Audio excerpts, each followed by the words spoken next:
درود اور سلام محمد اور آل محمد کے لیے۔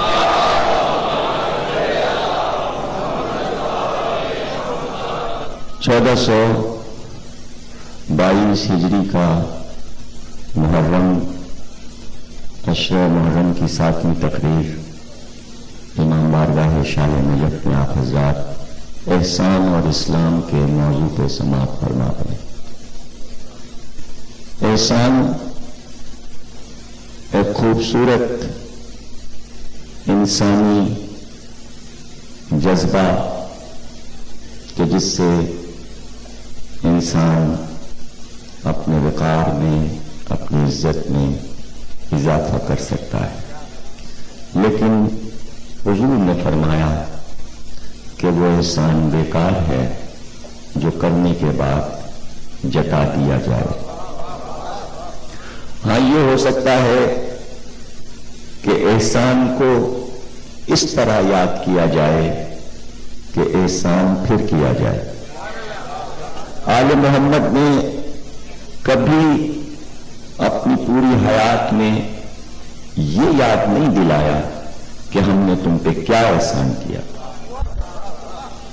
سب سے بڑی مثال آپ کو کربلا میں یہی ملے گی کہ لشکر یزید سے یہ نہیں کہا کہ ہم نے راستے میں حور کے رسالے کو پانی پلایا تھا،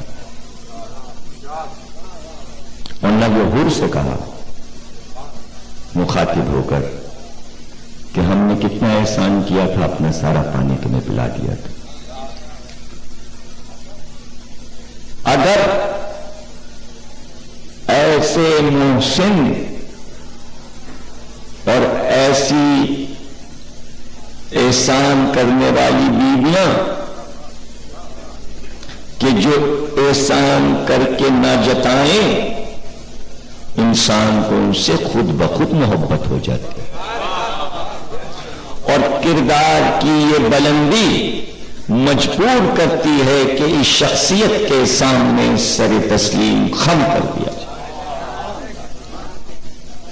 کتنی حیرت کی بات ہے کہ عالم اسلام میں خدیجہ سے بڑھ کے موسم اسلام کوئی نہیں، لیکن پوری حیات میں ایک مرتبہ بھی خدیجہ نے یہ نہیں کہا کہ ہم نے عربوں پر کیا احسان کیا۔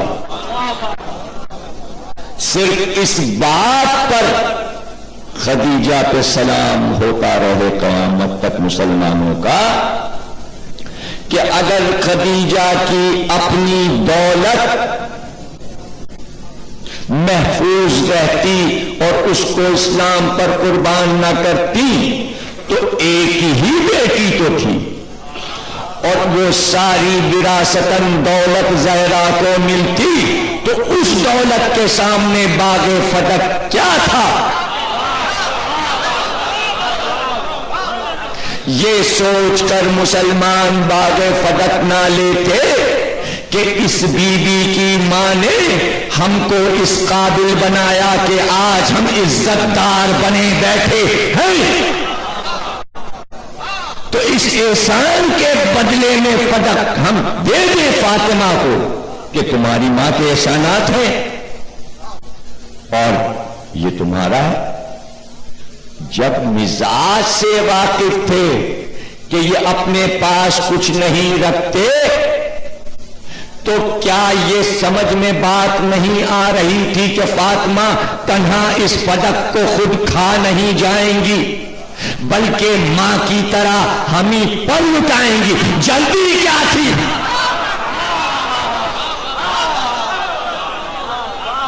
چھین کر اپنے اوپر الزام لے لیا، یا سخاوت سے بچنا چاہتے تھے یا احسان سے بچنا چاہتے تھے کہ اگر تحفے میں دے دیں گی تو احسان ہو جائے گا، اس لیے چھین کر سینہ زوری سے لے لو۔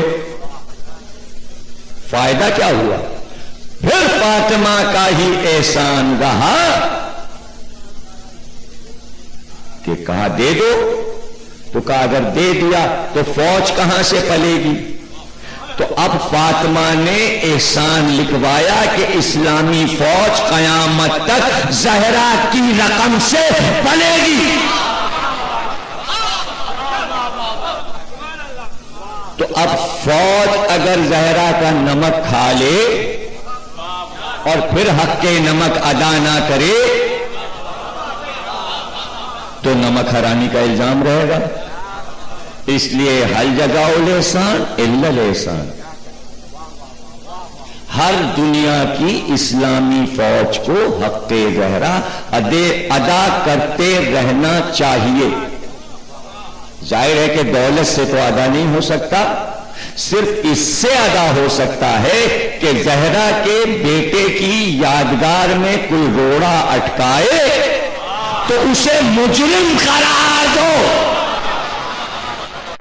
بس ختم ہو گئی. یہی تمہاری نصرت، یہی تمہاری مدد. اور پھر ماں اور بیٹیوں دونوں کا احسان ہو. خدیجہ کا احسان اسلام پر، اور اس کے بعد رسول فوج کیا پوری امت پلی، پوری امت پلی اسی دولت سے جو زہرا کے نام دولت لکھی جا چکی تھی. یہ تو گھر کی روٹیاں بھی نہیں رکھتے تو باغ رکھ کے کیا کرتے؟ انہوں نے تو گھر میں کبھی دولت جمع ہی نہیں کی. علی نے تو دولت بانٹ کر اس جگہ پہ جھاڑو دلوا کر پانی اس پر چھڑکوا کر مصلی بچھا کر شکرانے کا سجدہ کیا کہ دولت گئی، گھر سے میں نے اسے نکال دیا. زہرا نے تو اپنے گھر میں کبھی ریشمی پردے نہیں ڈالے، اپنی زندگی میں کبھی کوئی زیور نہیں پہنا، کبھی آرام دہ بستر پہ نہیں سوئی، ہمیشہ چمڑے کے بستر پہ لیٹی، زمین میں لیٹی. گھر دیکھو، گھر والوں کو دیکھو، گھر کا ماحول دیکھو. آج اس دور میں کسی امیر ترین باپ اور ماں کی اولاد اگر غربت میں زندگی بسر کرتی ہے تو زندگی گزارنا مشکل ہو جاتا ہے. زہرا تو ملکہ عرب کی بیٹی تھی،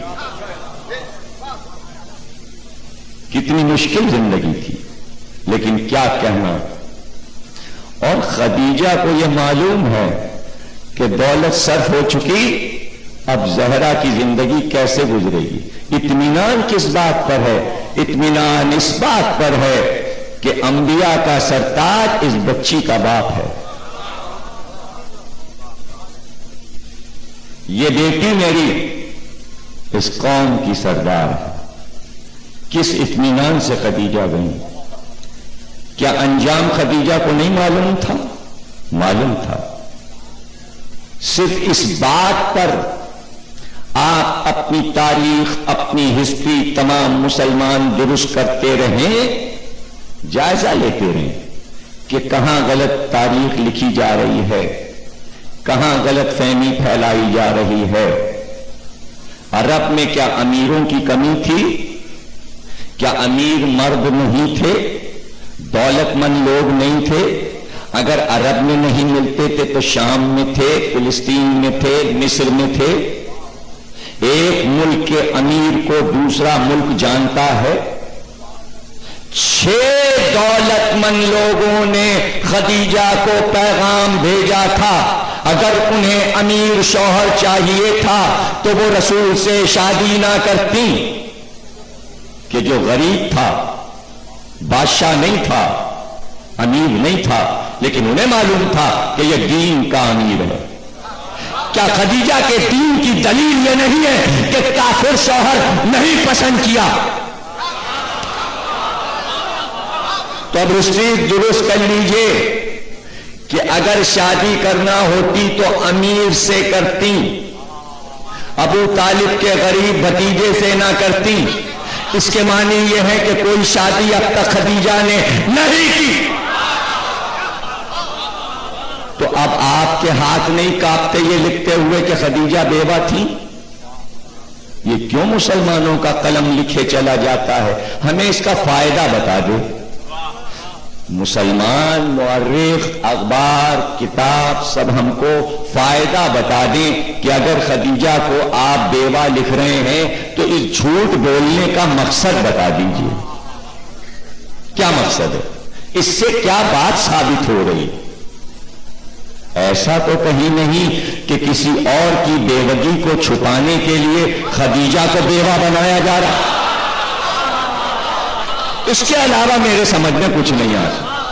تو ہسٹری کا فیکٹ یہ ہے کہ تعداد آپ جو بھی لکھیں 9 بیویاں ہو رسول اللہ کی یا 12 یا 17 یا 19، تعداد آپ کے ذمے، مجھے نہیں معلوم، جو آپ کی تاریخ لکھے وہ گنتی آپ پسند کر لیجئے، لیکن ان سب میں جتنی بھی تعداد ہے صرف 2 بیویاں کنواری تھی اور سب بیوہ تھی، سب کے شوہروں کے نام تاریخ میں لکھے ہیں، سب بیوہ تھی، سب بیوہ تھی، صرف 2 کنواری تھی، ایک خدیجہ ایک ماریہ قبطیہ۔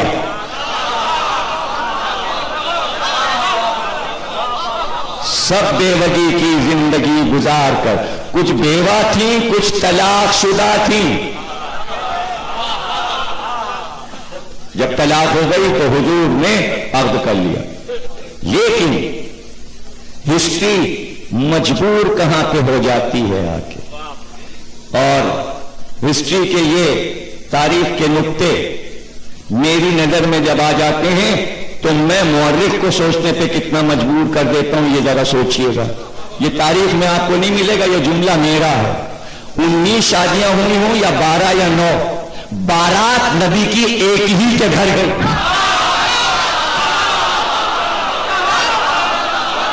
اب یہ میرا چیلنج،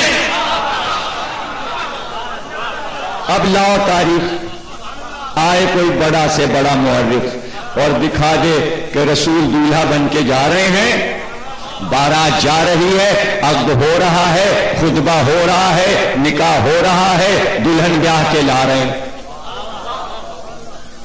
صرف خدیجہ، پہلی شادی، پہلی بارات، بلکہ نبی کی آخری بارات، بس پھر کہیں دولہا بن کے نہیں گئے، یادگار بنا دیا ہاشمیوں نے اس شادی کو تاکہ تم بھول نہ سکو۔ بلکہ صرف شادی نہیں، یہ تو عرب نے لکھا کہ عرب میں ایسی شادی پھر ہوئی نہیں، قلم توڑ دیا مورخ نے کہا پھر خدیجہ کی شادی کے بعد عرب میں پھر کسی کی شادی ایسی نہیں ہوئی۔ تو بنی ہاشم نے اور قبیلہ بنی اسد جس قبیلے کی خدیجہ ہیں، دونوں قبیلوں نے مل کر وہ اہتمام کیا کہ شادی عرب کبھی بھول ہی نہ سکے۔ آج بھی رسم ہے، پیغام آتا ہے، پیغام جاتا ہے، نسبت ٹھہرتی ہے، پہلے گفتگو چل رہی ہوتی ہے کئی مہینے، معاملہ طے ہے اور پھر نسبت کھنچ رہی ہے تاکہ بھولے نہ، بات طے ہے، یہ بات تو طے ہے، جملے ضائع نہ کیا کیجیے، یہ بات تو طے ہے، انجیل میں، توریت میں، زبور میں، یہ تو طے ہے، نسبت، شادی طے ہے، پہلے سے معلوم ہے، دونوں قبیلوں کو معلوم ہے، دونوں خاندانوں کو معلوم ہے، سب کو پتا ہے کہ شادی یہی ہونی ہے، شادی یہی ہونی۔ عظمت شادی خدیجہ نبی نے اور بڑھا دی۔ صحیح بخاری کی اس حدیث کی روشنی میں بات سمجھنا آسان ہے کہ کسی بی بی نے کہا آپ ہر وقت اس بوڑھی عورت کو یاد کرتے رہتے ہیں، تو جناب فاطمہ نے شکایت کی اور کہا کہ بابا ہر وقت میری ماں کو یہ کہتی رہتی ہیں، تو کہا اب کہیں تو یہ جواب دینا کہ خدیجہ کی شادی سے مجھے 2 فائدے ہوئے، ایک تو اسلام کے لیے دولت ملی، دوسرے میری اولاد چلی تو ایک ہی بیوی۔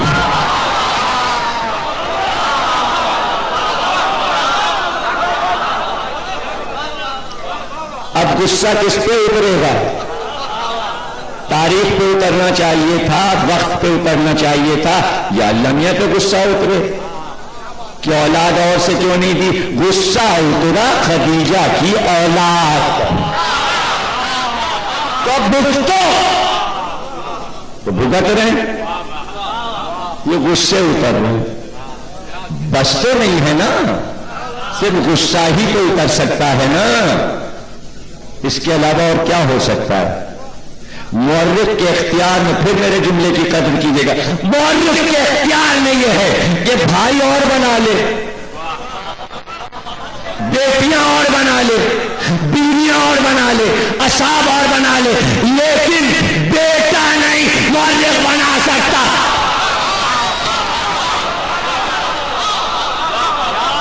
کیا مجبوری آئی ہے؟ یہ بیٹیاں کیسے مورخ بنا لیتا ہے؟ گھر کی بات ہے، کون جھانک کے دیکھ رہا ہے؟ چار تھی کہ ایک، بیٹا تو باہر نکلتا ہے، اگر بناتے تو لوگ رسول کے دوست پہ تلاش کرتے کہ بیٹا کا۔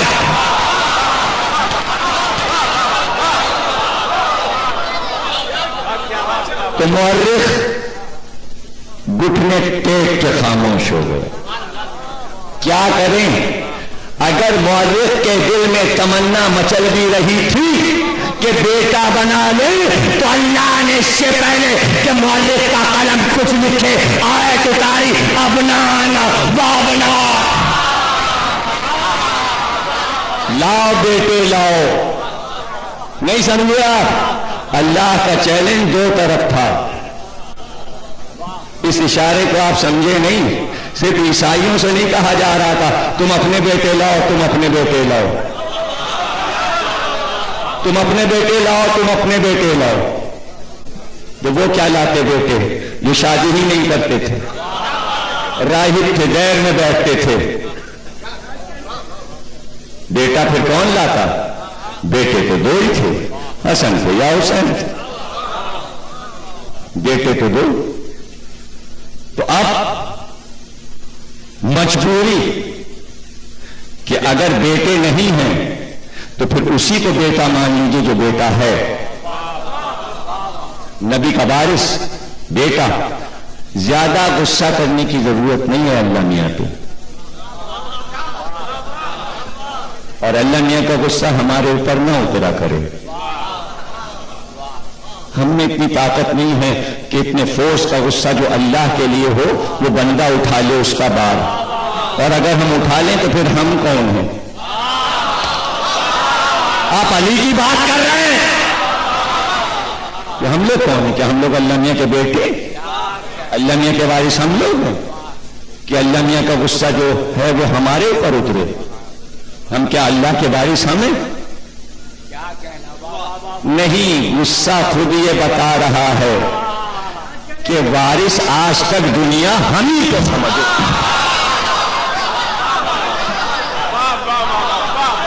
تو بھائی اس وراثت پہ ناز ہے، اور جو جس خاندان کا ہوتا ہے اسی کا ذکر کرتا ہے۔ نسل خدیجہ، خدیجہ کا ذکر نہیں کرے گی تو کیا بیواؤں کا ذکر؟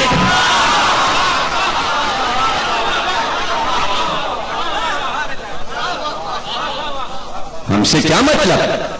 کسی سے کیوں؟ کسی سے کیا مطلب؟ ہم صرف خدیجہ کو خراج پیش کریں گے آج کی تقریر میں۔ واحد محسن اسلام، یہ خطاب کسی اور کو نہیں مل سکتا اور نہ ملے گا قیامت تک، اور ایسی بی بی بھی تاریخ میں اب پیدا نہیں ہوگی، اور اگر ہے تو خدیجہ کی ہی بیٹی، خدیجہ کی ہی نواسی، خاندان سے باہر ایسی شخصیت نہیں ملے گی۔ آسان نہیں ہے ایثار کرنا، دولت لٹانا آسان نہیں ہے، نہیں، دولت لٹانا ہی بڑا کام نہیں ہے، معرفت نبوت حاصل کرنا بھی آسان نہیں ہے۔ قرآن کی جھڑکیاں اب تک قرآن میں رکھی ہیں، کہاں کس کس کو ڈانٹ پڑی ہے سب قرآن میں ہے، ہمیں کہنے کی ضرورت نہیں ہے۔ بس فرق اتنا سا ہے، کچھ اللہ کی ڈانٹ قرآن میں کھائیں اور خدیجہ کے لیے اللہ کا سلام آئے۔ یہ سارے فرق کیوں نہیں نظر آتے امت مسلمہ کو؟ اس لیے یہ مجلسیں دعوت فکر دیتی ہیں کہ معرفت کی منزل کیا تھی۔ معرفت نہ ہو تو نبی کی بیوی تو بنا دیا جاتا ہے۔ آ گیا قیمتی جملہ۔ میں تو بس آپ کو یہاں سے بیٹھ کے ذہنوں کی ساکھ کا مطالعہ کرتا رہتا ہوں۔ آپ کو سننے کا لطف ہے، مجھے یہ دیکھنے کا لطف ہے۔ انبیاء کی بیویاں تو بنا دیا جاتا ہے، لیکن جب تک معرفت نہ ہو اس کو نبی کی اولاد کی ماں نہیں بنایا جاتا۔ اتنا بڑا جملہ ہے کہ تھیسز لکھ لیجئے، پورا مقالہ تحقیقی لکھ لیجئے۔ کراچی یونیورسٹی سے انصار حسین پی ایچ ڈی کر رہا ہے جناب خدیجہ پر، اس کی پی ایچ ڈی ہو رہی ہے اسلامیات میں، اسلامک ہسٹری میں آتا ہے وہ میرے پاس روز، اور میں اس کا تھیسس دیکھ رہا ہوں، اور اس کی ہیڈ جو ہے خاتون اہل سنت والجماعت ہے، لیکن انہوں نے خود یہ کہا اس سے کہ آپ وہاں جا کے بیٹھیں تاکہ آپ صحیح طریقے سے ریسرچ کر سکیں۔ اور یہی تاریخ کے وہ نقطے ہیں کہ جہاں اسے الجھن اور پریشانی ہے کہ ہر ہسٹری لکھتی ہے وہ بیوہ تھیں، 4 بیٹیاں تھیں۔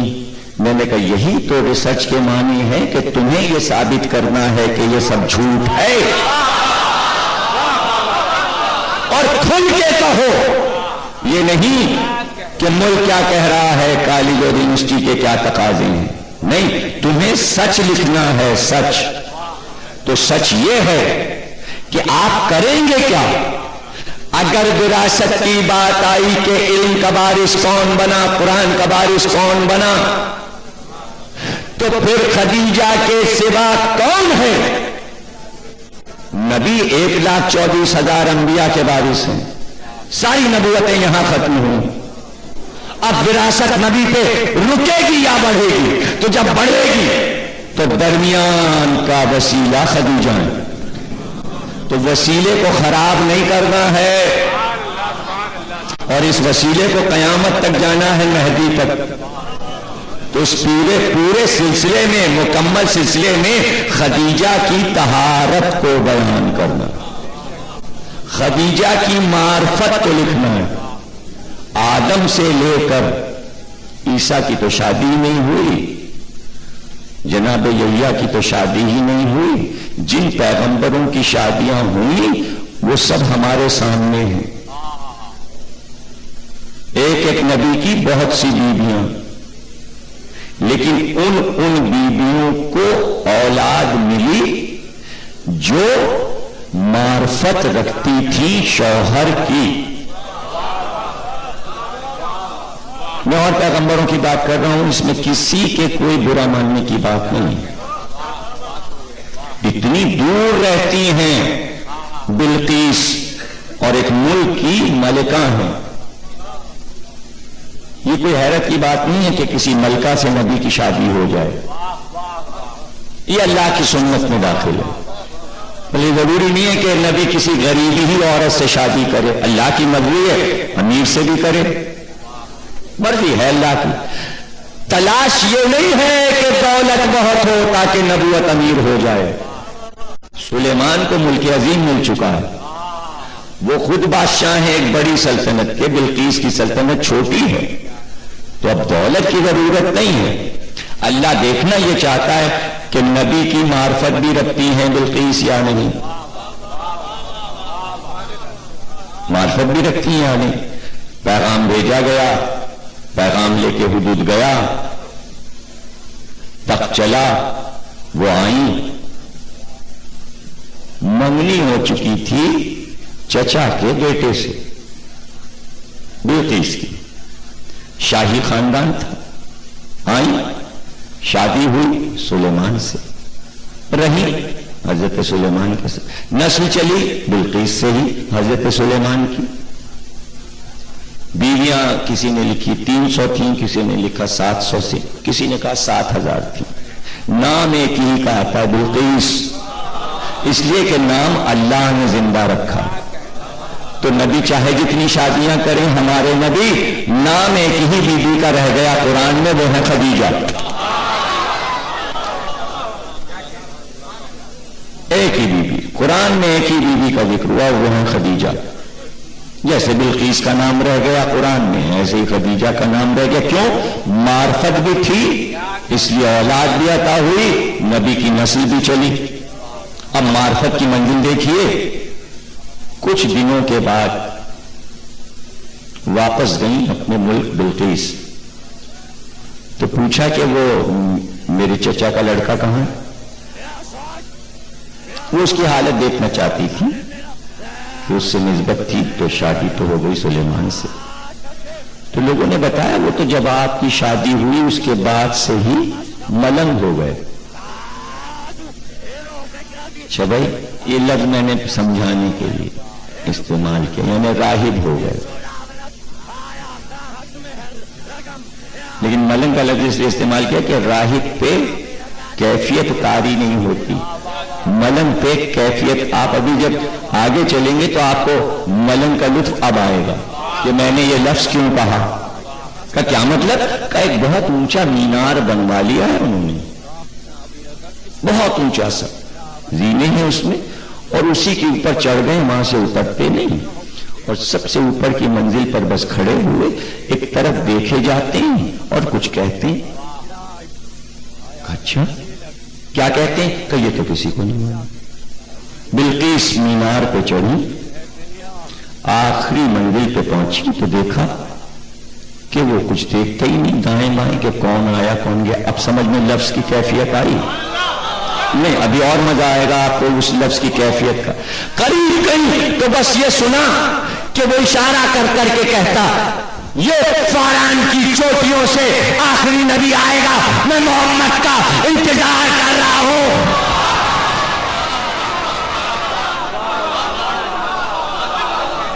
اب لفظ سمجھے آپ؟ بلقیس واپس آ گئی کہ اسے منزل نجات مل چکی، اب اسے اس کی پرواہ نہیں ہے کہ شادی بیاہ میرا ہوا یا نہیں ہوا، جو معرفت محمد کی طرف چلا جائے، آنے سے پہلے جو معرفت رکھے اس کا مرتبہ آپ سے زیادہ ہے۔ آپ دیکھ کے ایمان لائے، وہ جو 1000 برس پہلے بغیر دیکھے ایمان لائے تھے وہ معرفت کی منزل پر زیادہ تھے، اس لیے کہ آپ دیکھ کے ایمان لا رہے ہیں کہ اب یہ لڑے گا، بدر میں مال غنیمت ملے گا، خندق میں ملے گا، احد میں ملے گا، میں اس کا صحابی کہلاؤں گا، میں اس کا دوست کہلاؤں گا، مجھے دولت ملے گی۔ لیکن جو 1000 برس پہلے ایمان لا رہا ہے نہ اس کو اس کی پرواہ ہے کہ کیا ملے گا اور کیا نہیں ملے گا، وہ تو محبت میں سرشار ہے۔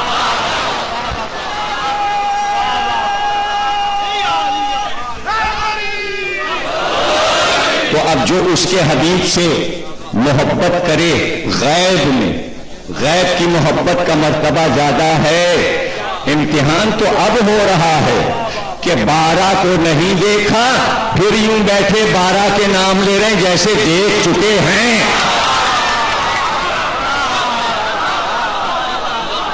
یہ ہے امتحان، یہ ہے امتحان کی منزل۔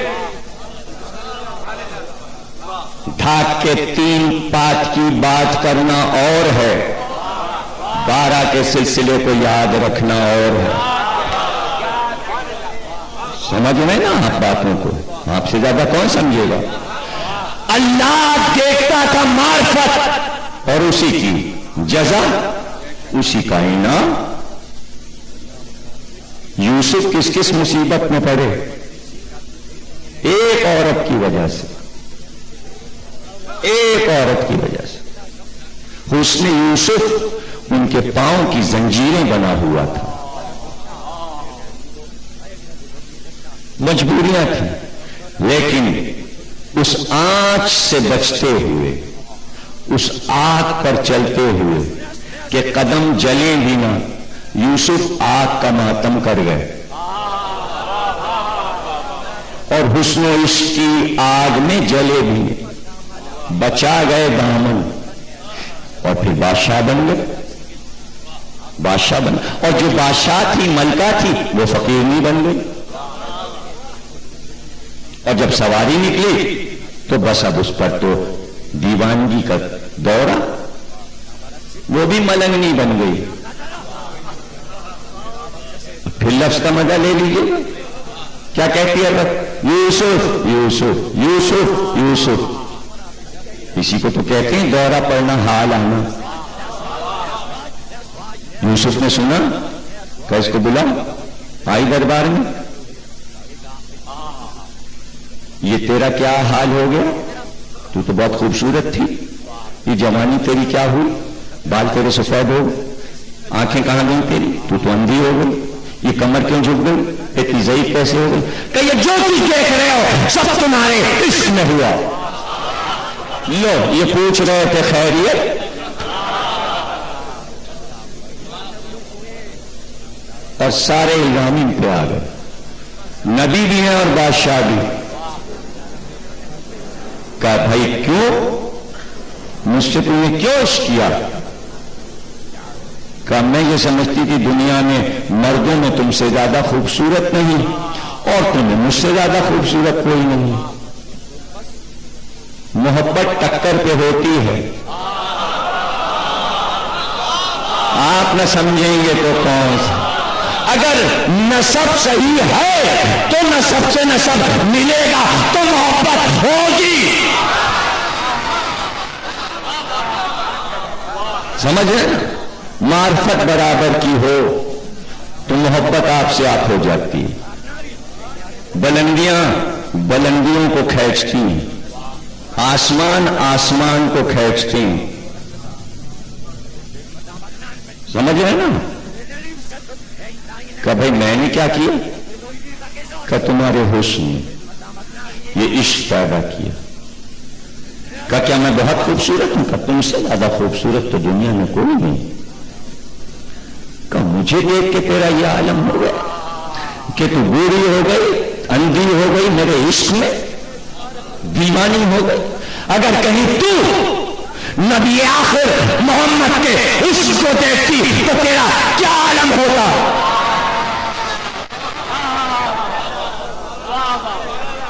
ارے بس قیامت ہو گیا یوسف کا یہ کہنا کہ زلیخا نے کہا یوسف یہ کیسا نام لیا تم نے ادھر نام لیا، دل میں محبت آئی۔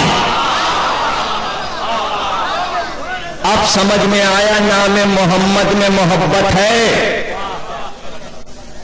نام محبت کراتے ہیں، اس لیے حدیث قدسی میں یہ کہا گیا اے آل محمد تمہارے نام کتنے شیریں ہیں کہ لب پہ آئے اور محبت ہوئی، ایسے نام کسی کو نصیب نہیں، محمد، علی، فاطمہ، حسن اور حسین، یہ شیریں نام ہے، ڈھونڈو گے تو شیریں نام نہیں پاؤ گے۔ خوش نصیب ہیں لوگ اپنے بچوں کے نام غلام حسین، غلام حسن۔ اس میں شیعہ سنی کی قید نہیں ہے، اس میں وہابی کی قید نہیں ہے، جس کو اللہ معرفت اور توفیق دے دے ہر مشرب میں یہ نام ہوتے ہیں، بھئی یہیں سے محبت پہچانی جاتی ہے۔ بیٹے کا نام یزید رکھ لو یا معاویہ رکھ لو تو یہ کون سی بڑی بات، مانی تو دیکھو، آسمانی مانی اور ہیں، یہ نام آسمان سے آئے، سمجھے نا؟ یزید کے بیٹے کا نام ہے یہ جو ابھی لیا میں نے۔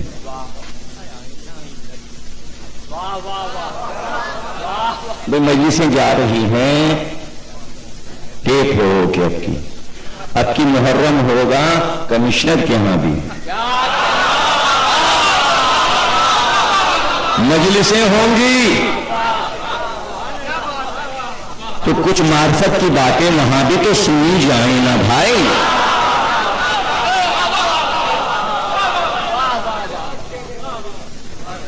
سمجھ گئے نا؟ یزید کے بیٹے کا نام ہے. اب آپ کو نہیں معلوم تو ہم کیا. اور بیٹے کا جو نام ہے اس کا اثر الٹا ہوا. اس نے خود ہی اپنے نام پہ لعنت کر لی. ہسٹری میں دیکھ لیجئے. اس نے کہا مجھے یہ تخت و تاج نہیں چاہیے. یہ جو تخت خون حسین میں ڈوبا ہے مجھے اس تخت پہ نہیں بیٹھنا. نہیں بیٹھا. بنی امیہ کی سلطنت کا خاتمہ ہو گیا. کتنے پشتوں میں چلی بنی امیہ کی سلطنت؟ 1 2 3 تیسری پہ تو سب خاتمہ ہی ہو گیا. حسین نے بتایا 12 پشت تک سلطنت جائے گی.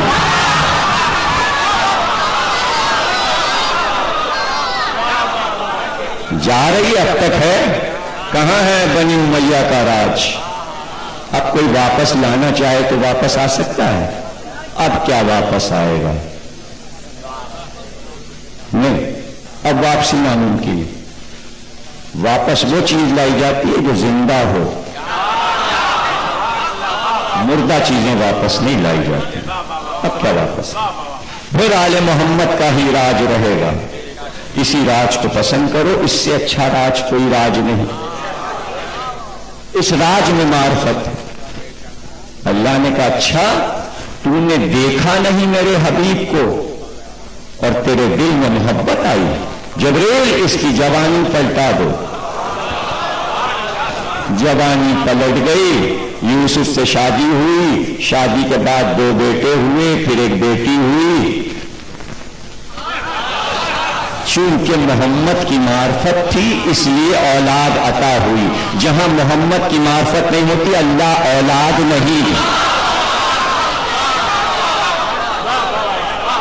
خدیجہ کو اللہ نے معرفت کی دولت دی تھی.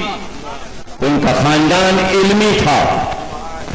توریت انجیل اور زبور کی کتابوں کا ورد تھا اور وہ دیکھ رہی تھی کہ اس معرفت کی منزل پر ابو طالب بھتیجے کو لے کے آئے. تھوڑا سا مال انہیں دیجیے اور تجارت کے لیے بھیجی. 1 دن 2 دن 3 دن.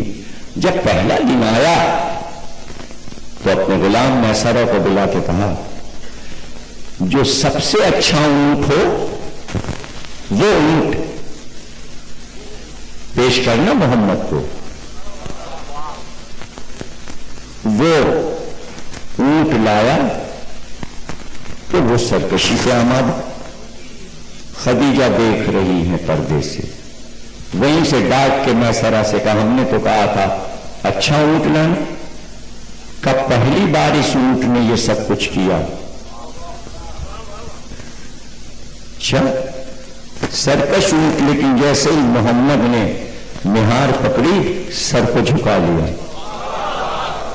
بس اب خدیجہ کی معرفت بڑھتی چلی. اب خدیجہ کی معرفت بڑھتی چلی. 24 سال 25 سال کا نوجوان. خدیجہ کی عمر 28 برس. جھوٹا ہے جو یہ کہے کہ شادی کے وقت 40 برس کی تھی. کل 28 برس کی عمر. 3 سال کا فرق ہے محمد اور خدیجہ میں. چھٹائی بڑھائی. یہ جو اتنی عمروں کا آپ نے حساب لگا لیا یہ 4 بیٹیوں کے حساب سے لگایا.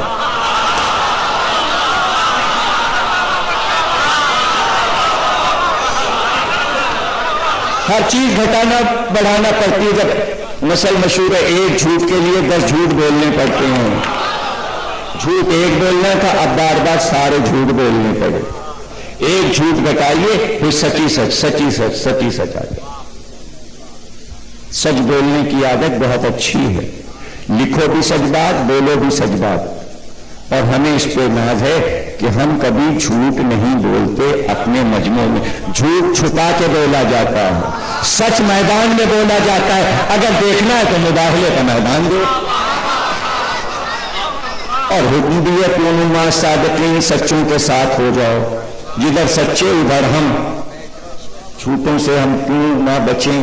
اس لیے کہ لعنت ہے، لعنت اللہ علی الکاذبین، جھوٹوں پہ اللہ کی لعنت۔ تو ہم جھوٹ کیوں بولیں کہ بھائی ہم کاذب بنیں؟ ہم تو سچ بولیں گے، اور سچ یہ ہے کہ خدیجہ دیکھ رہی ہیں، مشاہدہ کر رہی ہیں۔ میں آرام کو جاتی ہوں، باندھ کے پردے ڈال دو، دھوپ نہ آئے، اور پردے بھی وہ پردے جو مصر سے بن کے آتے تھے، مخمل کے پردے جن پہ چاند اور سورج کی تصویریں بنی تھی، جس پہ ستارے جگمگاتے تھے۔ ملکہ کا قصر ہے، کنیزیں اتنی کہ ایک ایک قدم پہ آواز سننے کے لیے بڑھ جائیں، گاؤ تکیے اور مسند لگی ہوئی۔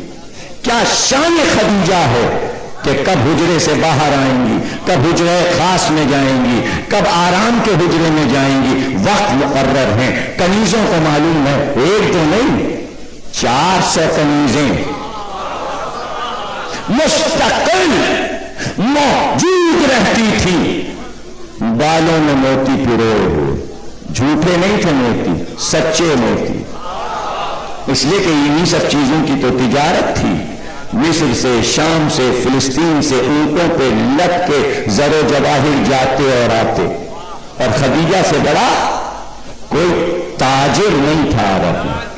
ملکہ تجار تھی اور بڑے بڑے تاجروں کا مال خدیجہ کی تجارت میں لگا ہوا تھا، اور ہر تاجر نئی تجارت کھولنے سے پہلے خدیجہ سے اجازت لیتا تھا۔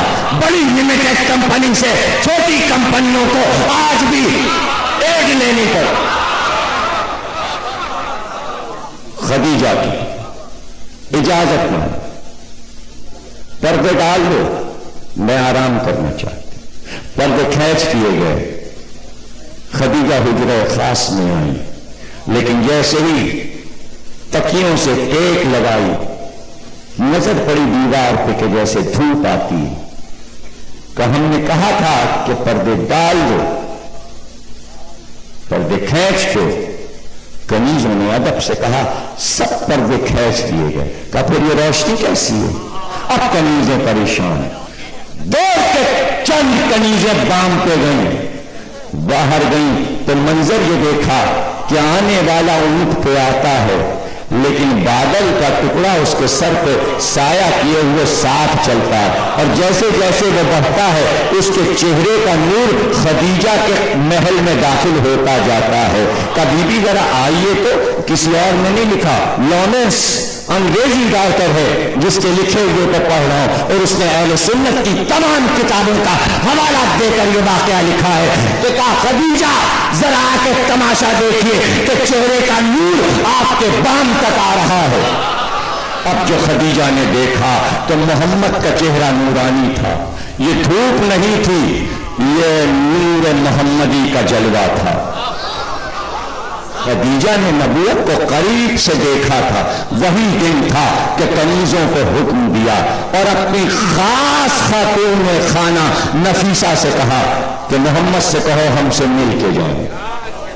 آج پہلی بار ایسا ہوا کہ مال اتارتے ہوئے پیغام ملا کہ قصر کے اندر جانا ہے۔ پردے ہٹتے گئے، محمد بڑھتے گئے، محمد بڑھتے گئے، قدم قدم پہ استقبال ہوتا گیا کہ حجرہ خاص کے پردے کے پیچھے سے جہاں کرسی رکھی تھی آواز آئی، تشریف رکھیے اس کرسی پر۔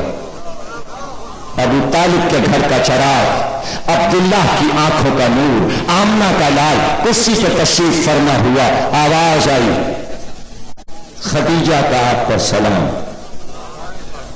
سلام تو جب آئے گا جب اسلام آئے گا۔ یہ خدیجہ کے گھر کی تہذیب ہے، یہ تہذیبیں ہیں۔ اسلام آنے سے پہلے اسلام پھیلا ہوا ہے، اس اسلام کو کافروں نے نہیں دیکھا تھا، کس کا گزر ہے ان تہذیبی مجلسوں میں۔ وحشی درندے کیا جانے تہذیب کیا ہے، چند گھروں میں تہذیب اسلامی ہے جو ابراہیم کی تہذیب پر، ملت ابراہیم پر قائم ہیں اور اللہ کو پہچانتے ہیں۔ جواب سلام ہوا، پوچھا گیا یہ دولت سے جو آپ منافع کمائیں گے اس کا کیا کریں گے؟ کہ میرے چچا ابو طالب یہ کہتے ہیں کہ جو منافع آئے گا اس سے ہم تمہیں چند اونٹ خرید کر اور دیں گے تاکہ تم اس سے تجارت کرنا، اور جو بچے گا اس رقم میں تمہارے لیے عرب کی کوئی بہت عمدہ مکرم عزت دار گھرانے کی لڑکی تلاش کر کے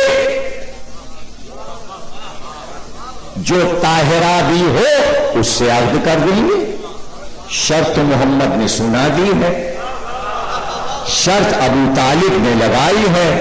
بزرگ جب بہو کی تلاش کرتے ہیں تو اچھی ہی اچھی تلاش کرتے ہیں، اس لیے ابو طالب نے بھتیجے کو بھی سنا دیا ہے کہ کیسی بہو آنی ہے، وہی محمد نے سنا دیا۔ اسلام آیا ہوتا تو وہی سناتے، جب تک وہی نہ سنائیں ابو طالب کے کلمے سنائیں۔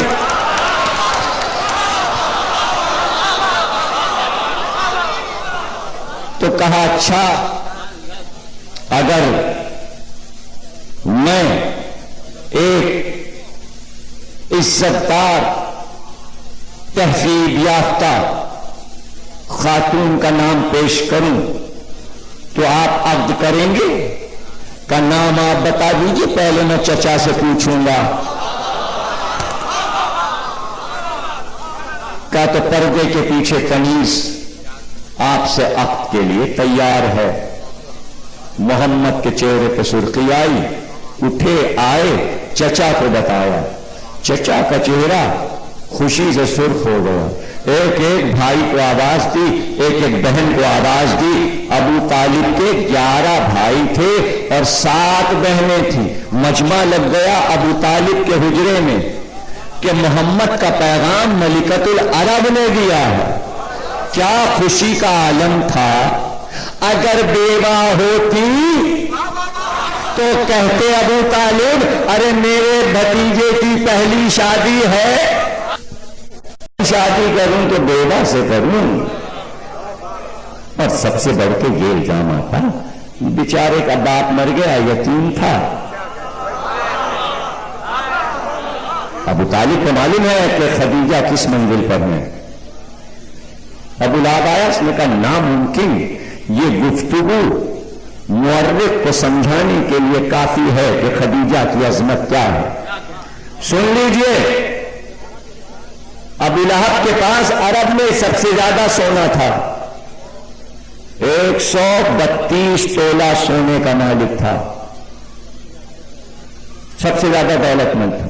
یہ خود بھی خدیجہ کو پیغام دے چکا تھا، خدیجہ رد کر چکی تھی اس کے پیغام کو۔ جو بڑے بڑے امیروں کے پیغام کو رد کر چکی ہو بی بی، اس کی شادی کہاں ہوئی ہوگی، کس سے ہوئی ہوگی؟ کون کافر بڑا دولت مند تھا؟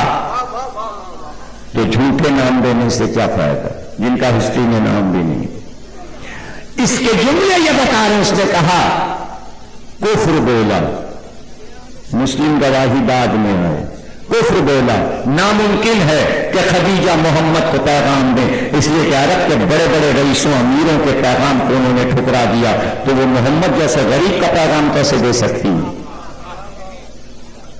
ابو طالب نے اسے ڈانٹا۔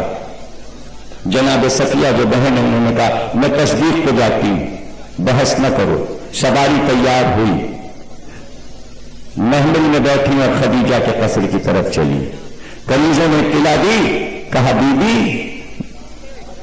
سلطان عرب کی بیٹی آ رہی ہے، عبد المطلب سردار مکہ کی بیٹی آ رہی ہے۔ خدیجہ اٹھ کے استقبال کے لیے کھڑی ہو گئی، کہا ہم آپ قصر کے دروازے پہ استقبال کریں گے۔ کہا پھول بچھا دو، مالک کعبہ کی بیٹی آ رہی ہے، پھول بچھا دو راستوں میں۔ جیسے ہی اٹھی کہ پیر میں دامن الجھا تو بے اختیار جملہ کہا، اے کعبے کے رب، محمد کے دشمن کو کبھی سرسبز و شاداب نہ ہونے دینا۔ جملہ پہلے خدیجہ نے کہا، بعد میں اللہ نے کہا انا اعطیناک الکوثر۔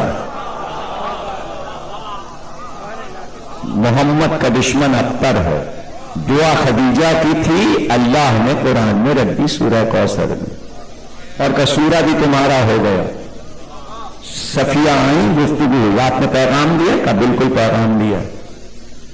اطلاع ہوئی خدیجہ کے چچا اسد کو، اسد سے گفتگو ہوئی، چچا داد بھائی ورقہ بن نوفل آئے کہ اگر تم ورقہ بیچ میں پڑ جاؤ اور اس نسبت کو طے کروا دو تو بہت اچھا ہے، تم میرے بھائی ہو. کہ خدیجہ مجھ کو کیا ملے گا؟ کہ جتنی دولت ہے اس میں سے آدھی دولت تم لے لو. کہ گفتگو تو میں کروں گا بنی ہاشم سے. کہ میں یہ دولت کیا کروں گا؟ کہ تمہیں پوری دولت دے دوں گی. محبت محمد میں جو اپنی پوری دولت ابھی سے لٹانے کو تیار ہو، اس کی معرفت کی منزل کیا ہے؟ کہ خدیجہ مجھے کوئی دولت نہیں چاہیے. کہ تو پھر بتاؤ تو چاہیے کیا؟ بیٹھ گئے. کہ بیٹھو. کہ تمہیں معلوم ہے میں توریت کا حافظ ہوں؟ کہ معلوم ہے. کہ تمہیں معلوم ہے میں زبور اور انجیل کا حافظ ہوں؟ کہ معلوم ہے. کہ میں ساری کتابیں پڑھ کے تمہیں بتا رہا ہوں کہ آخری نبی یہی ہے. اور کہ سنو خدیجہ، میں یہ بھی پڑھ چکا ہوں کہ محشر میں ہر نبی شفاعت کے لیے محمد کے پاس آئے گا، اور شفاعت کی منزل پر تمہارا شوہر ہوگا. تو تخت شفاعت پر یا محمد ہوں گے یا تم ہوگی. میں دیکھ رہا ہوں. یہ بتاؤ خدیجہ کہ اس وقت محمد سے تم میری سفارش کر سکتی ہو؟ کہ یہ میرا وعدہ، کہ یہی دولت تو مانگ رہا تھا.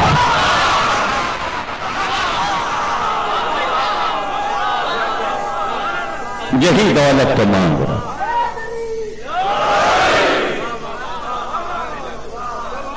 کہ تو یہ تو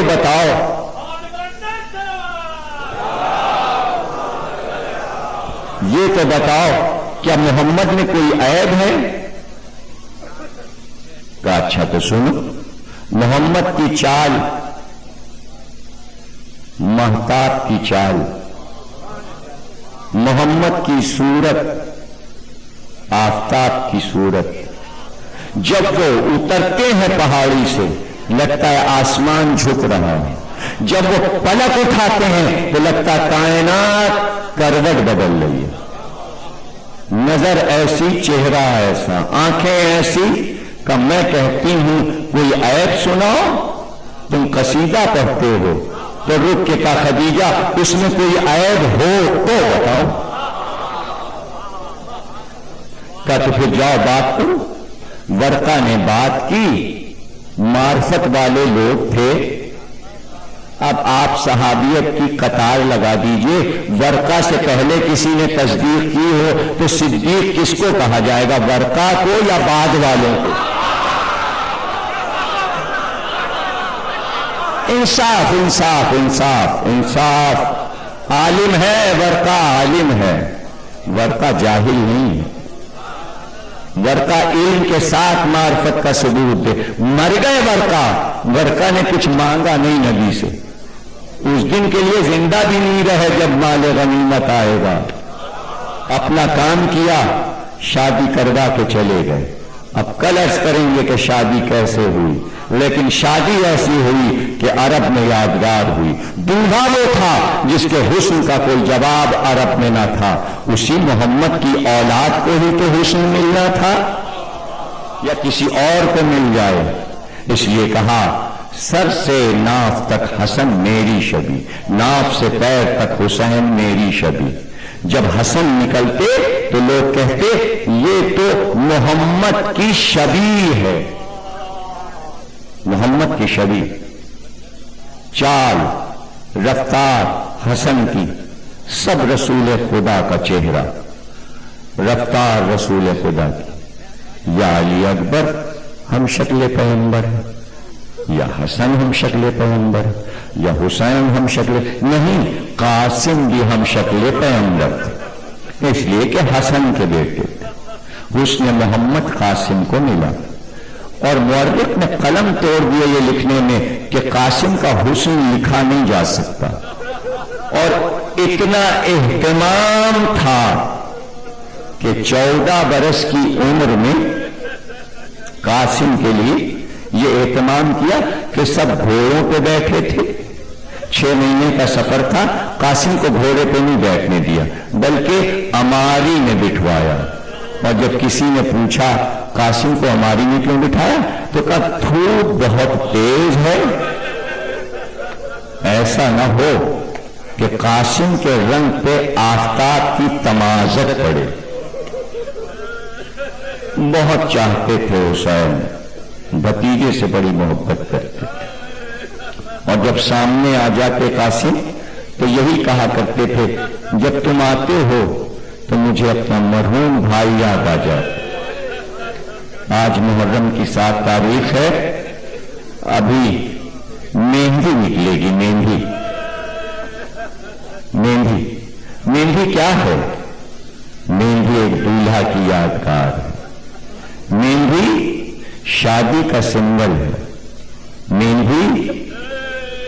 مہندی کیوں رکھی گئی؟ کچھ اور کیوں نہیں رکھا گیا؟ اس لیے مہندی کو رکھا گیا کہ مہندی میں 2 رنگ ہوتے ہیں، ایک لال ہوتا ہے، ایک سبز ہوتا ہے۔ مہندی دیکھنے میں سبز ہے، تاثیر میں سرخ ہے۔ یہی تو آل محمد کی کہانی ہے۔ حسن اور حسین اگر ایک جگہ ہو تو سبز رنگ بھی سرخ رنگ بھی۔ مہندی اس لیے رکھی گئی تاکہ دونوں بھائیوں کی یاد آئے۔ آج کے دن حسن بھی یاد آتے ہیں اور حسین، قاسم بھتیجے ہیں، حسین چچا، یہ حسن کا بیٹا، محبت کا یہ عالم۔ اللہ، چچا بھتیجے سے محبت کرتا ہے، بھتیجا چچا سے محبت کرتا ہے۔ چچا کی محبت تو سب نے دیکھی ہے، ذاکروں سے سنی ہے، بھتیجے کی محبت سنا دوں؟ صرف 2 مناظر سنا دوں تاکہ آپ کے سمجھ میں آ جائے کہ بھتیجا چچا سے کتنی محبت کرتا ہے۔ اور دونوں واقعے شب عاشور کے ہیں۔ حسین نے شہیدوں کے نام سنا دیے اور اس کے بعد سب کے نام سنا کے رک گئے تو 14 سال کا بھتیجا اٹھا، کہا چچا اس محضر نامے میں میرا نام نہیں؟ جان کے قاسم کا نام نہیں پکارا تاکہ بھتیجا پوچھے تو میں کچھ بتاؤں کہ میرے گھر کے مجاہد اور بہادر ہوتے کیسے۔ قاسم نے کہا میرا نام نہیں۔ کہا پہلے یہ بتاؤ میرے لال، تمہاری نظر میں موت کیا ہے؟ کہا چچا آج کے دن شہادت کی موت شہد سے زیادہ شیریں ہے۔ ہائے، جب یہ شیریں کلمے سن لیے تو بے اختیار کا قاسم، اس محضر میں تمہارا بھی نام ہے اور علی اصغر کا بھی نام ہے۔ اب قاسم بے قرار ہو گئے۔ کہا چچا جان میں تو میدان میں جاؤں گا لڑنے کے لیے تو مجھ کو قتل کیا جائے گا، تو کیا اشقیاء خیمے میں گھس آئیں گے اور جھولے پہ حملہ کریں گے؟ کہا نہیں، اصغر بھی خود جائیں گے اور ہم لے کے جائیں گے۔ اصغر بھی شہادت گاہ میں جائیں گے، قربانی دیں گے۔ یہ خبر جب بیویوں کو ہوئی ہوگی اس گفتگو کی تو کیا عالم ہوا ہوگا۔ اللہ اللہ، بھتیجے کی محبت۔ ایک قنات کے پیچھے عباس و علی اکبر کھڑے ہیں اور چچا اور بھتیجے میں یہ بات ہو رہی ہے۔ عباس کہتے ہیں علی اکبر کل صبح سب سے پہلے ہم اپنی جان نثار کریں گے، ہم جائیں گے میدان میں۔ تو علی اکبر کہتے ہیں نہیں چچا، پہلے ہم جائیں گے، پہلے ہم جان نثار کریں گے۔ یہ علی اکبر کھڑے تھے، یہ عباس کھڑے تھے۔ ابھی یہ گفتگو تھی کہ پہلے کون جائے گا کہ درمیان سے قنات کو چاک کر کے 14 برس کا بچہ درمیان میں آیا اور مڑ کر کہا چچا نہ پہلے آپ جائیں گے اور بھیا علی اکبر نہ پہلے آپ جائیں گے، پہلے قاسم جائے گا۔